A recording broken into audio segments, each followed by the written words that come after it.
আপনাদের অভিজ্ঞতা বেশি, আপনাদের টেকনিক অনেক সুন্দর, আর কোনো ভেদাভেদের সুযোগ নেই।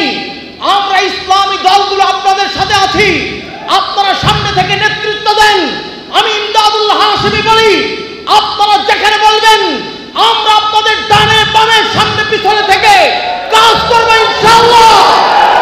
আমরা বলি আগামী নির্বাচন হবে রূপগঞ্জের জন্য সবচেয়ে সুন্দর মাইল ফলক, ঠিক আছে কিনা ইনশাআল্লাহ।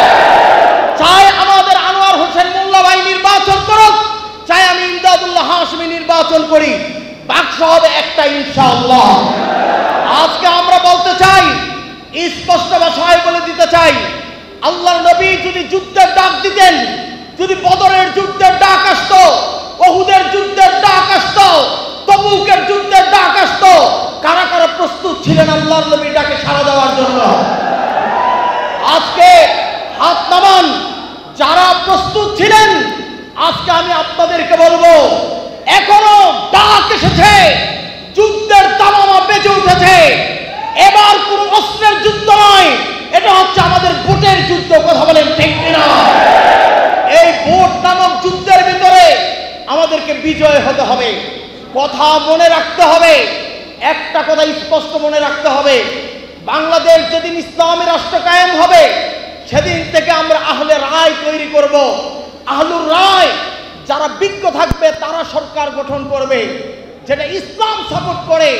গণতন্ত্রের পাইকারি দরে ভোট ইসলাম সাপোর্ট করে না। তবে আপনাদেরকে বলি, যে দেশে চাওয়ালার এক ভোটের যেই দাম, এদেশে ব্যারিস্টারের ভোটের একই দাম, ঠিক কিনা? এদেশে একজন সামান্য গামছুটি, একজন নেশাগ্রস্ত মানুষের ভোটের যেই দাম, একজন জ্ঞানী, একজন মুফতির ভোটের একই দাম। কথা বলেন ঠিক কিনা? শোনেন, এদেশের জ্ঞানী মানুষগুলো মূর্খ মানুষের কাছে হেরে যায়, কারণ তাদের সংখ্যা 90%, জ্ঞানী মানুষের সংখ্যা মাত্র 10%। চলুন, যারা মাত্র এক কাপ চায়ের বিনিময়ে 1000 টাকার বিনিময়ে নিজের আমানত ভোটটাকে বিক্রি করে দেয়, আমাদেরকে মাথায় রাখতে হবে, ওই সাধারণ মানুষকে ঘৃণা না করে তাদেরকে বুকে তুলে নিতে হবে। কথা বলেন ঠিক কিনা? এই নেশাগ্রস্ত মানুষদেরকেও আগামীর ভোটের যুদ্ধে তাদেরকেও ব্যবহার করতে হবে।